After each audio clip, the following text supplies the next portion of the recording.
मित्रों, आज पटना में कांग्रेस की राष्ट्रीय कार्यकारिणी की बैठक है और मेरे क्षेत्र में हो रही है, तो मुझे लगा कि वहीं से उनकी बातों का कुछ जवाब दिया जाए। फिर लगा नहीं, उनका जवाब दिल्ली से देना चाहिए।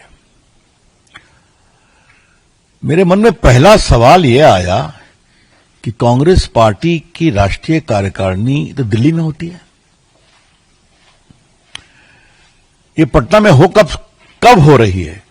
तो मालूम हुआ 85 साल के बाद हो रही है। तो पहला सवाल तो यही कहना है, वो कांग्रेस वालों, आपको पटना और बिहार की सुध 85 साल के बाद आई।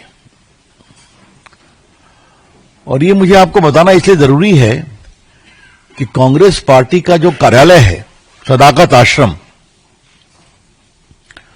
वो भारत के आजादी के आंदोलन का केंद्र रहा है। और एक बात मैं अपने पत्रकार मित्रों को बता दूं, संजय तुमको याद होगा, राजेंद्र बाबू जब राष्ट्रपति पद से हटे थे तो जाकर करके सदाकत आश्रम में रहने गए थे। जब मैं एमपी बना था तो मैं उस घर को देखने गया था और मेरे सीधा आंखों में आंसू आ गए। वो 2 कमरे का छप्पड़ फूस का मकान था, एक छोटा सा आंगन था और एक ही शौचालय था दूर में आंगन के आगे। जो व्यक्ति 12 साल भारत का राष्ट्रपति रहा हो, उसे कांग्रेस वालों ने इस गति में रखा था।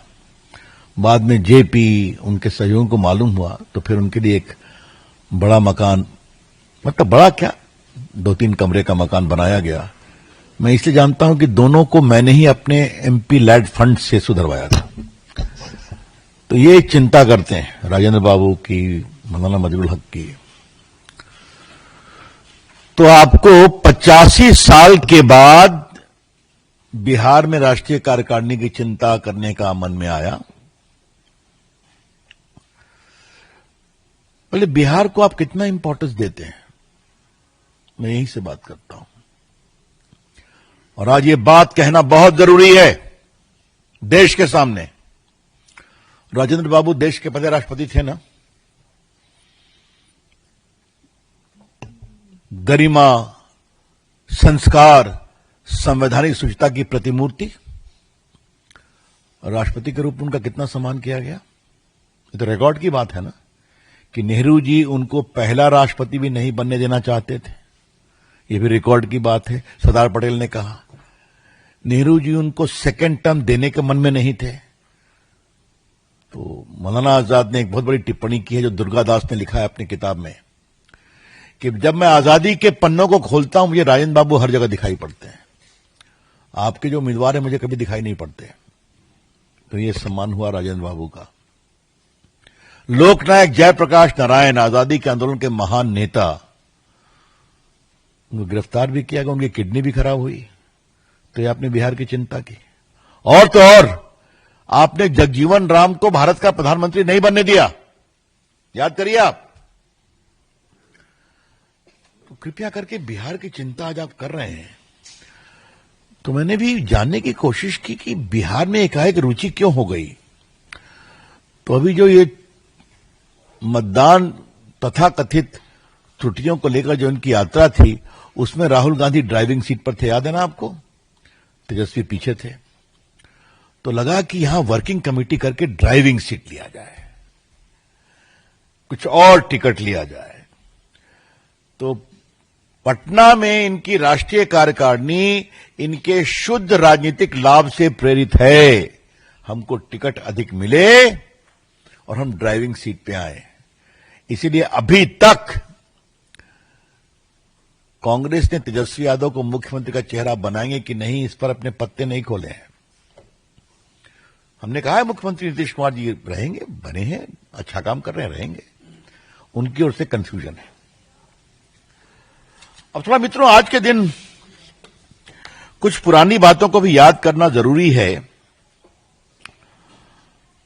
केरल कांग्रेस का क्या पोस्ट था, याद है कि भूल गए आप लोग? तो मीडिया ने, हम लोगों ने बहुत किया तो उसको उन्होंने डिलीट किया। बीड़ी और बिहार एक समान है, याद है ना आपको? जब जीएसटी पे बीड़ी कम हुई थी तो बीड़ी और बिहार एक समान है। और ये बात मैं इसलिए कह रहा हूं कि राहुल गांधी केरला से एमपी रहे हैं, अभी उनकी बहन एमपी हैं, और उनके जो मैन फ्राइडे हैं वेणुगोपाल जी, वो तो वहीं के हैं।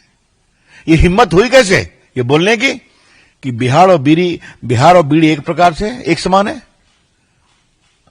मुझे अपने बिहारीपन पर गर्व है, और मैंने भी कहा था क्या मतलब है आपका, जहां से ये परंपरा रही है संघर्ष की, साहित्य की, संस्कार की, आध्यात्म की।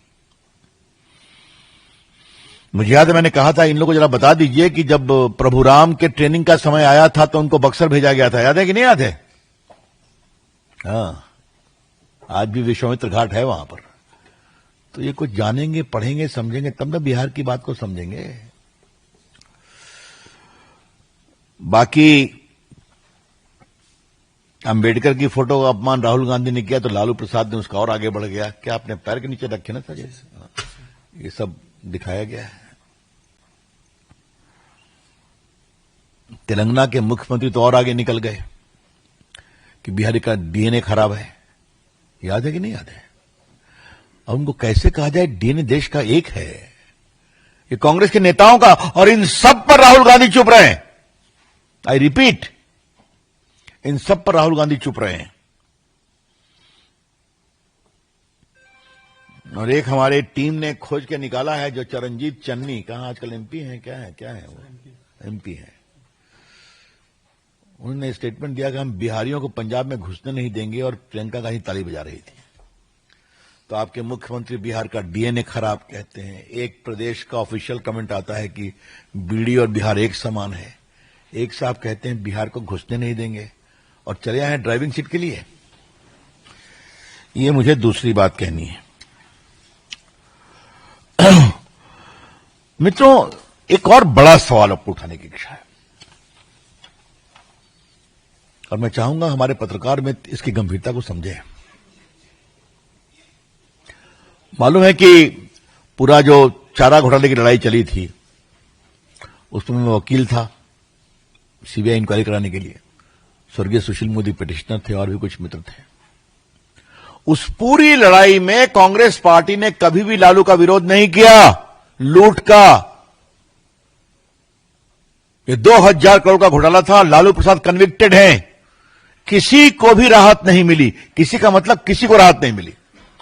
एक छोटे भी सप्लायर थे तो उनको भी पूरा 1 साल 2 साल की सजा, आईएएस ऑफिसर गए, इनकम टैक्स ऑफिसर गए, मंत्री गए, मुख्यमंत्री गए। दूसरा, लालू प्रसाद अभी भी रेलवे घोटाला के मामले में चार्जशीटेड हैं, आपको पता है ना। और जमीन दो नौकरी लो, उस पर भी चार्जशीटेड हैं। दिल्ली में ही केस चल रहा है, उसमें श्रीमान तेजस्वी यादव भी हैं, राबड़ी जी भी हैं। क्या कांग्रेस पार्टी ने कभी कोई टिप्पणी की है क्या? एक बार भी कहा है क्या? तो मेरा स्पष्ट आरोप है कि बिहार में जो खौफ, अपहरण, लूट, भ्रष्टाचार का पूरा पर्याय रही है लालू प्रसाद की सरकार, उनके पीछे हमेशा कांग्रेस खड़ी रही है, उनको बचाने के लिए, समझाने के लिए, संभालने के लिए, मजबूती देने के लिए। और पूरा ये जो लालू प्रसाद जो दिल्ली में रेल मंत्री थे यूपीए सरकार में, तो कहते सरकार तो मैं चलाता हूं। तो आज जब कांग्रेस पार्टी बिहार में आई है ना वर्किंग कमेटी करने, तो इस अतीत का जवाब देना पड़ेगा। और वो मैं सवाल देश के पार्टी के राष्ट्रीय मंच से उठा रहा हूं। आप चुप क्यों थे जब बिहार के लोगों को किडनैप किया जा रहा था? आप चुप क्यों थे जब किडनैपिंग की, रैंसम की समझदारी मुख्यमंत्री के घर से हो रही थी? आप चुप क्यों थे जब चारा घोटाला, कचरा घोटाले में जनता के टैक्स पेयर का पैसा लूट रहा था? आप चुप क्यों थे जब पूरा बिहार जातिगत नरसंहार का पर्याय बन गया था? ये बड़ी बात है। तो जब आप 85 साल के बाद आए हैं बिहार में करने के लिए अपनी वर्किंग कमेटी, तो हिसाब तो देना पड़ेगा ना। तो मैं हिसाब मांग रहा हूं आज। मित्रों, सर पर हम लोग की बहुत बातचीत हो चुकी है, तो मैं उस पर आज कोई टिप्पणी नहीं करूंगा। लेकिन राहुल गांधी जी ने फिर उठा दिया है बेरोजगारी का मामला। और बेरोजगारी के साथ बेरोजगारी इसीलिए है कि चुनाव जालसाजी से जीता गया है। आज इनका पब्लिक स्टेटमेंट है। Rahul Gandhi has made a very shocking statement that there is unemployment in the country because of forgery in the elections. तो अब वो सिर्फ इसी इलेक्शन पर नहीं रह रहे हैं, अब वो 14 से शुरू कर रहे हैं। पहला सवाल है, राहुल गांधी जी क्या देश के जनता और वोटर्स का अपमान कर रहे हैं? 30 साल के बाद नरेंद्र मोदी जी को पूर्ण बहुमत की सरकार बनी, 14 में, 19 में। देश में हम कितनी जगह सरकारें हैं हमारी? 19 जगह है ना? इंडिया में। हाँ, 19 प्रदेश में हमारी सरकारें हैं। क्या कहना चाहते हैं? सब जीते हैं जलसाजी से। राहुल गांधी जी, देश की लोकतांत्रिक प्रक्रिया का अपमान करना बंद करिए और देश की जनता के वोट के अधिकार का अपमान करना बंद करिए। आपको वोट नहीं देते तो आप इस तरह की गाली पढ़ेंगे उनके बाद। इसके पीछे की सोच क्या है? सोच स्पष्ट है मित्रों। भगवान के यहां से पट्टा तो हमें ही मिला है देश चलाने का, तो मोदी जी कहां से आ गए? तो मैं बहुत विनम्रता से कहूंगा, राहुल बाबू, अभी आपका 20-25 साल तक खाता नहीं खुलने वाला है देश चलाने के लिए। आप निश्चिंत रहिए। और जिस तरह से आप अपरिपक्वता से अपना राजनीतिक आचरण करते हैं तो और होने वाला है मित्रों। लेकिन मैं आज रिकॉर्ड स्पष्ट करना चाहता हूं। देखिए, एम्प्लॉय प्रोविडेंट फंड का ऑफिशियल डेटा मैं आपको दे रहा हूं। एम्प्लॉय प्रोविडेंट फंड का ऑफिशियल डेटा आपको मालूम है क्या होता है? जब आपको नौकरी में सैलरी मिलती है तो एम्प्लॉय प्रोविडेंट फंड कटता है, उसका वो डेटा रखते हैं। सितंबर 17 से मई 25 तक 7,91,33,000 लोगों का एम्प्लॉय प्रोविडेंट फंड कट रहा है, गवर्नमेंट और नॉन गवर्नमेंट। मतलब 8 करोड़ लोगों को नौकरी मिली है, रोजगार मिला है, जिनका एम्प्लॉय प्रोविडेंट फंड कट रहा है सिर्फ 17 से लेकर के मई 25 तक। और हमारे मित्रवन मानसुख मांडविया का तो स्टेटमेंट ही है कि 10 करोड़ लोगों को नौकरी मिली है। अब मैं आपसे कुछ बात कहना चाहता हूं, और ये बात जानना बहुत, और बिहार का भी आपको आंकड़ा मैं दे देता हूं। बिहार में आप जान लीजिए कि सरकारी क्षेत्र में नौकरी दी गई है 10 लाख। ठीक है, उपलब्धि 10 लाख, बाकायदे प्रेस पब्लिक स्टेटमेंट है, कोई कांग्रेस पार्टी ने उसका विरोध नहीं किया। और रोजगार के अवसर दिए गए हैं, 10 लाख का लक्ष्य था, 39 लाख लोगों को दिया गया है। देश में भी करोड़ों में है। लेकिन थोड़ा मैं इसको विस्तारित करना चाहता हूं। अगर इतना नेशनल हाईवे बना है तो रोजगार के अवसर बने हैं कि नहीं बने हैं? अगर गांव-गांव में बिजली पहुंची है तो रोजगार के अवसर बने हैं कि नहीं बने हैं? अगर आज भारत दुनिया में ऑटोमोबाइल इंडस्ट्री का सेकंड बिगेस्ट मैन्युफैक्चरर है तो रोजगार के अवसर बने हैं कि नहीं बने हैं? अगर भारत आज मोबाइल मैन्युफैक्चरिंग में दुनिया का सेकंड सबसे बड़ा मैन्युफैक्चरर बन गया है, क्योंकि पूर्व आईटी मंत्री, इलेक्ट्रॉनिक्स मंत्री के रूप में मैंने उसको देखा है कि चीन से लगभग 16 यूनिट्स एप्पल की हिंदुस्तान में ले आए थे। और आपने देखा होगा 1 लाख करोड़ का एप्पल इंडिया का अमेरिका भेजा गया टू सेव द ड्यूटी, याद है ना आपको? तो उसमें नौकरी मिली है कि नहीं? लगभग 14 लाख लोगों को, 11 से 14 लाख लोगों को। ये मैं कुछ एग्जाम्पल दे रहा हूं। भारत में आज डिफेंस मैन्युफैक्चरिंग हो रही है कि नहीं हो रही है? तो उसमें रोजगार के अवसर बनते हैं। तो राहुल गांधी के बारे में मेरा बड़ा सुनिश्चित मत ऑलवेज है कि होमवर्क नहीं करते, कोई चिट दे देता है तो पढ़ने लगते हैं। हमने ये कभी नहीं कहा कि सबको रोजगार मिल गया है, लेकिन देश अपनी आर्थिक प्रगति से रोजगार के रास्ते पर बढ़ चुका है।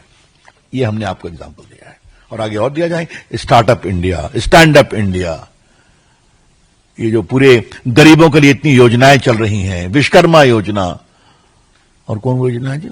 एक और योजना जो है गरीबों के लिए, मुद्रा योजना, जो फुटपाथ के लोगों को दी गई, बड़ी फेमस स्वनिधि योजना। ये सब चीजें तो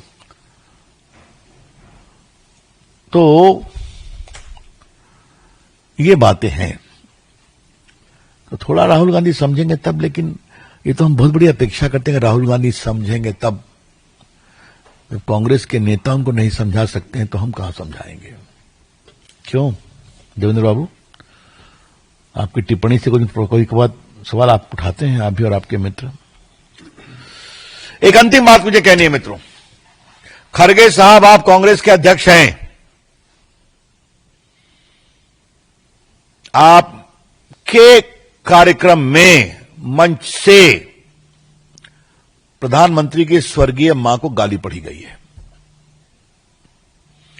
क्या आप अपने राष्ट्रीय कार्यकारिणी में प्रधानमंत्री की स्वर्गीय मां को गाली पढ़ने का प्रस्ताव पारित करके निंदा करेंगे?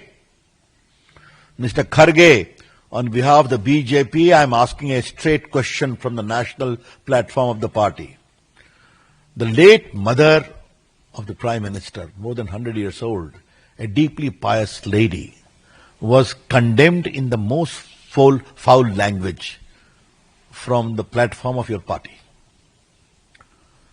Would the Congress party, while holding a working committee meeting in Patna, pass a resolution of condemnation against this kind of a very, I would say, nasty and foul behavior against the late? मां सबके हम सम्मान करते हैं, ये तो प्रधानमंत्री की मां है।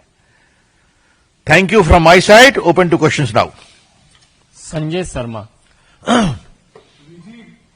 राहुल गांधी लगातार एक ही बात हो रहा है बिहार चुनाव को लेकर के, पटना में भी लगातार एक ही बात बोल रहे हैं, वोट चोरी के अलावा वो किसी मुद्दे से इस मुद्दे से हट नहीं रहे, SIR और वोट चोरी। नहीं, आपको बता दें उसका कारण बहुत सिंपल है। राहुल गांधी को जो चिट मिलता है ना, वो एक ही मुद्दे का मिलता है, ठीक है? कभी मिला था राफेल का, याद है क्या शब्द कहा था उन्होंने? याद है, मैं ज्यादा बोल नहीं सकता हमारे प्रधानमंत्री के बारे में। फिर क्या मिला था? पेगासस, याद है? वो चिट में पेगासस लिखा हुआ था। और जब सुप्रीम कोर्ट ने कहा कि जिनको भी शिकायत है वो अपना मोबाइल दे दे, तो उन्होंने दिया नहीं। याद है, दिखा देते मेरा मोबाइल से डेटा चोरी हो रहा है, दिया नहीं। तीसरा था आर्टिकल 370, उस पर भी कुछ नहीं। अब आ गया है SIR। तो राहुल गांधी एक सिंगल इशू लीडर है, जो इशू उनका नहीं होता है, जो कोई लिख के देता है उसको उठाते हैं। सच्चाई देखिए कि 99.99% लोगों ने अपना रिवीजन करा लिया, बाकी बातें हो गई, तो बोलने दीजिए उनको, क्या फर्क पड़ता है। पवन AVP। सर, मल्लिकार्जुन खड़गे ने जो अपनी स्पीच दिया है उसमें योगी आदित्यनाथ और बीजेपी को घेरा। उन्होंने कहा है कि यूपी में जो जाति आधारित रैलियां जो लोग की हैं, पहले वो जो है वो आरक्षण के खिलाफ लिखते हैं, अब जाति आधारित रैलियां को रोक रहे हैं, तो जो अन्याय के खिलाफ आवाज उठाएंगे क्या उनको आप जेल में डालेंगे? पर बहुत सिंपल सी बात है कि बीजेपी का पूरा संस्कार रहा है आरक्षण का लाभ देने का, और ये बात हम बहुत जिम्मेवारी से कहना चाहते हैं, और हम उसको दिखाते भी हैं कि आज भारत के प्रधानमंत्री एक अति पिछड़े परिवार से हैं और भारत की राष्ट्रपति एक आदिवासी परिवार से है, बहुत सम्मानजनक। इसके पहले के हमारे राष्ट्रपति आदरणीय, वो भी दलित परिवार से थे, बहुत ही संस्कारित नेता थे। हमने पूरे OBC के कमीशन को स्टैट्यूटरी कॉन्स्टिट्यूशनल स्टेटस दिया ना। ये पूरे स्टैंड अप इंडिया क्या है? ये तो दलितों के लिए काम है ना, बड़े काम हो रहे हैं। तो देखने की बात है, उनकी बात बोलने दीजिए। हमारा काम बोलता है और जनता उस काम को समझती है। Devendra India TV।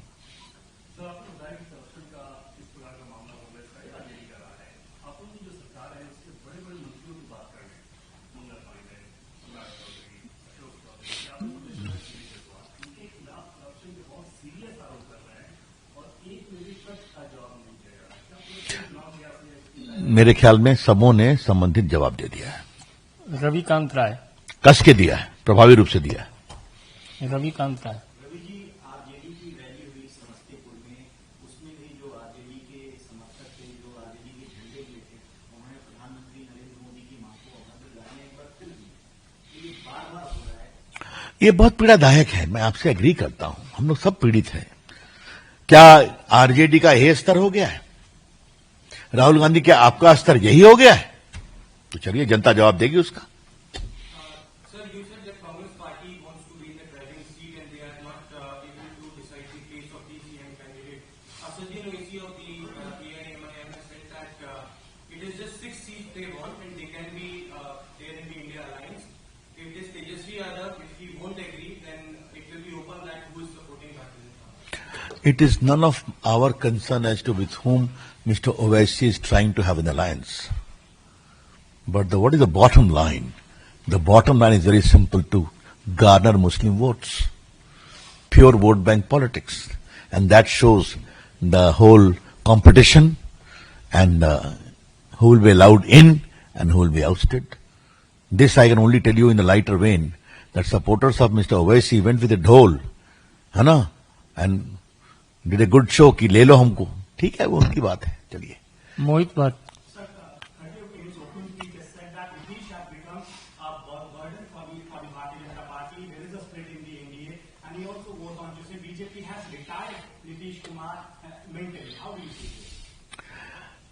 Coming from the party president questioning the mental status of the chief minister is very unfair. Beyond this, I will retain my civilized comments, except to say, Mr. Congress President, would you kindly do some introspection as to what is your status within the party, or the levers of power is with someone else?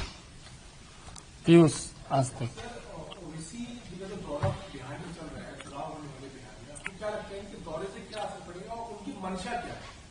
देखिए, ऐसा उनकी मंशा तो आप उनसे पूछिए. हमारा स्पष्ट कहना है, बिहार में कोई भी आए, कोई भी जाए, बिहार में एनडीए बहुत ही प्रभावी रूप से जीत रहा है. और उसका कारण मैं सीधा बता दूं, लोगों ने लालू प्रसाद का खौफ देखा है, अपहरण देखा है, लूट देखी है, भ्रष्टाचार देखा है. एक बार आपसे आग्रह करूंगा, पुरानी फाइलों को खंगालिए. बिहार में लोगों को कितना पीड़ित रहते थे. और आज आपसे मैं एक उदाहरण दे दूंगा. याद होगा 19 में एक टीवी चैनल ने सर्वे किया था कि लालू प्रसाद के सरकार बन सकती है. याद होगा आपको आरजेडी का? मैं दिल्ली आ गया था क्योंकि एक महीने से वहीं था. मैं उस समय केंद्रीय मंत्री था. पटना के डॉक्टरों ने फोन करना शुरू, हम लोग क्या करें? कहा देखिए क्या है, जाइए. थोड़ा मैंने एक डॉक्टर साहब की क्लास भी लगाई कि आपके विधायक हमसे मिलने नहीं आए थे. हमने कहा जाइए, झेलिए. जो बड़ी बात कह रहा हूं, मैं उस समय कम्युनिकेशन मंत्री था. हमारे पोस्टल बोर्ड के एक मेंबर थे. वो मेरे पास आए, सर कि मेरे पास मेरे एक संबंधी पूर्णिया कटिहार में व्यापार करते हैं, वो बार बार पूछ रहे हैं कि अपना हम कंसाइनमेंट कलकत्ता से मंगाएं कि नहीं मंगाएं इस सर्वे के आलोक में. खासकर अपने साहब से पूछ के बताइए. हमने कहा वेट करिए, ये सर्वे गलत साबित होगा. मतलब समझ रहे हैं आप? ये था खौफ का राज. इसलिए वो खौफ के राज को बिहार की जनता देखी है और दोबारा इसलिए कभी वो आएंगे नहीं. और जो नीतीश कुमार के साथ विकास हुआ है, एक बार का कहूं, जरा पटना के देखिए, जरा सा गंगा जेपी गंगा सेतु पर घूमिए, जरा पटना का नया एयरपोर्ट देखिए, पटना से आगरा वंदे भारत शुरू हो गई है, वो भी देखिए. बिहार प्रदेश को देखिए, जहां पहले ड्राइव करना मुश्किल था, now you can drive from Patna to Delhi straight away. Ayodhya भी, लखनऊ भी, देखिए उसको. आमोद राय.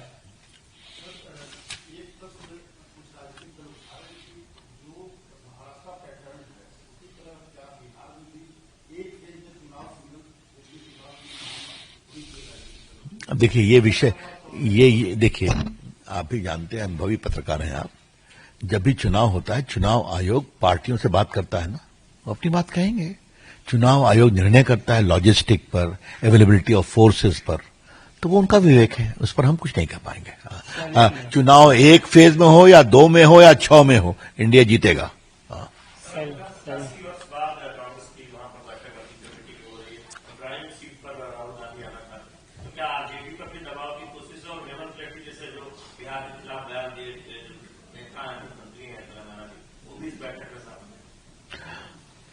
पहली बात है कि रेवंत रेड्डी लोग वहां पहुंचे हैं तो उनसे पूछा जाना चाहिए कि आपका धारणा बिहार पर वही है डीएनए पर लेकर के.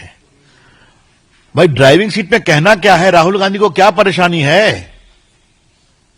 आपने तेजस्वी को क्यों नहीं मुख्यमंत्री का डिक्लेयर किया? इतना घूमे आप और आगे सीट पर आप थे, आपने दिखाया भी. उसके कारण उनके परिवार में भी समस्या हो गई, तेजस्वी के परिवार में. तो देखिए, कांग्रेस पार्टी का एक स्वभाव जान लीजिए. कांग्रेस पार्टी बिना ड्राइविंग सीट में रह नहीं सकती है. और उसका कारण बहुत साफ है कि हमको देश का शासन कराने का ईश्वरीय पट्टा मिला है। समस्या यहां है। सुजीत ठाकुर। आप भी हैं? अच्छा, बहुत दिन से देखा नहीं था आपको। हाँ।